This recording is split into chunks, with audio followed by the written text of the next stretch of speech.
And we are doubly blessed by having an individual who has endeavored up from Trenton on today in order to be with us. And I will tell you this, it is a good thing to have him in that house and this one too. Amen?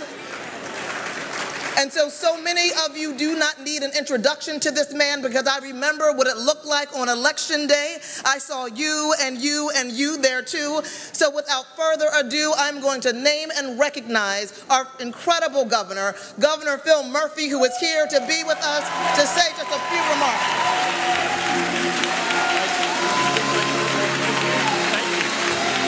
Thank you all. Wow. Thank you. Thank you. May each and every one of you have the good fortune to be introduced in your life by Michellene. Most importantly, the most important words I can say, I want to give glory and honor to God.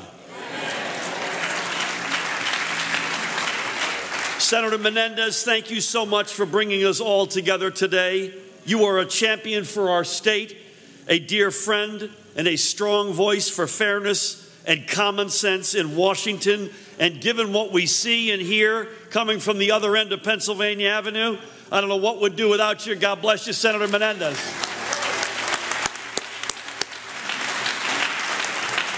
And the fights that the likes of you and champion Bill Pascrell have to fight on our behalf every day, it's extraordinary. So to all of the elected officials here today, thank you as well for your friendship and support. I must single out the man behind me as well, my dear friend Mayor Ras Baraka, who will be speaking.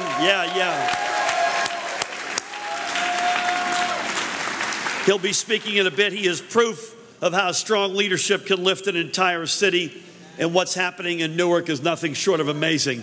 One of my goals as governor is to see that sense of excitement take hold in every city in this state, in particular the big urban communities like Newark and like Paterson. Those communities need a governor with an urban agenda who will be their partner. I am happy to say that that governor is this governor.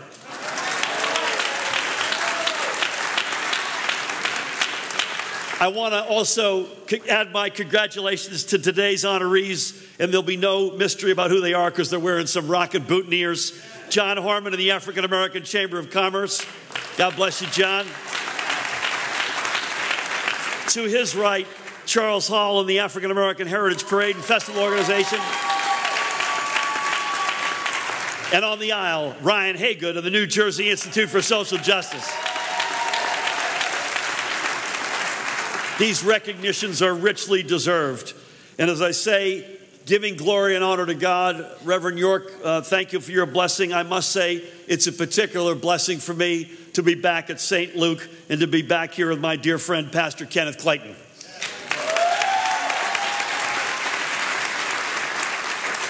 And if that weren't enough, his mom is here, which is even more special.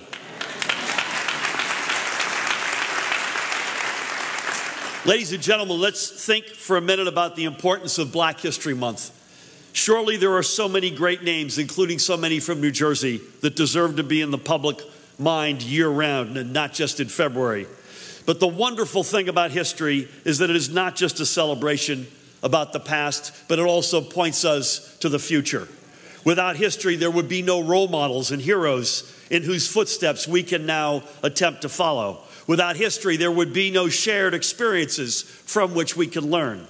History is what creates our values as a society. History is what teaches us right from wrong. And the lessons of history are what allow us to build on the promise of a fairer and stronger state of New Jersey. This is a time not just to honor those from the past who have made a difference, but those among us today who continue to write new chapters in our history and who will in turn inspire tomorrow's leaders. All of today's honorees do that. So many of the elected officials, members of clergy, and community activists here today do that every day. And yes, you all do that. We all individually do that. I am so honored, in particular, to say that I have a history maker by my side in the State House, our great rockin' Lieutenant Governor Sheila Oliver.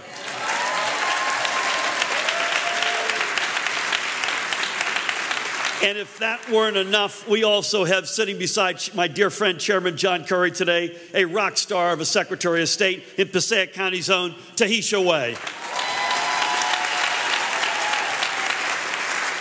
I am moved to quote from Sheila Oliver's inaugural address, which she said upon taking her oath of office, and I quote the Lieutenant Governor, "While these moments are historic, we make history not in the moment, but in what we do with it."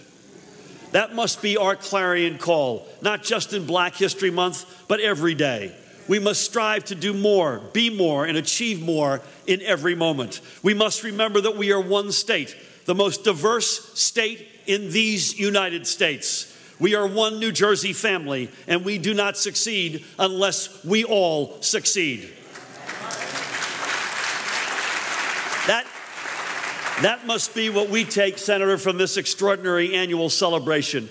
It must be, and thank you for hosting us so graciously, it must be what inspires us to work together for a stronger and fairer New Jersey.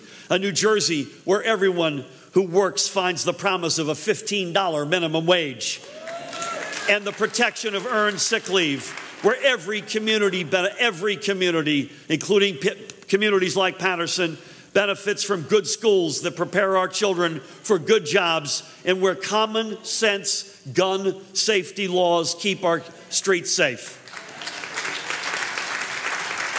It's a New Jersey that leads in criminal justice reform, and on and on and on. In closing, I can't come to Paterson, particularly as pitchers and catchers prepare to report this week, without invoking the memory of one of the city's greatest sons, Larry Doby. After he made history by breaking baseball's color line in the American League, Larry went on to be a 7-time All-Star, World Series champ, and a Hall of Famer. His rise wasn't possible just because he was a talented African-American ball player, but because he had a team that accepted him and pushed him to excel. They knew that in his success laid the team's success. Coach, am I right? Later in life, Larry said, and I quote him, "Kids are our future, and we hope baseball has given them some idea of what it is to live together and how we can get along, whether you be black or white."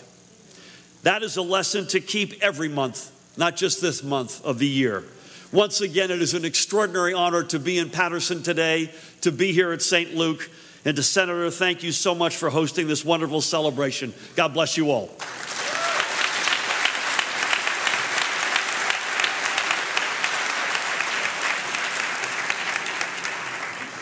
Governor, it is so good to finally be able to call you governor. Bless you.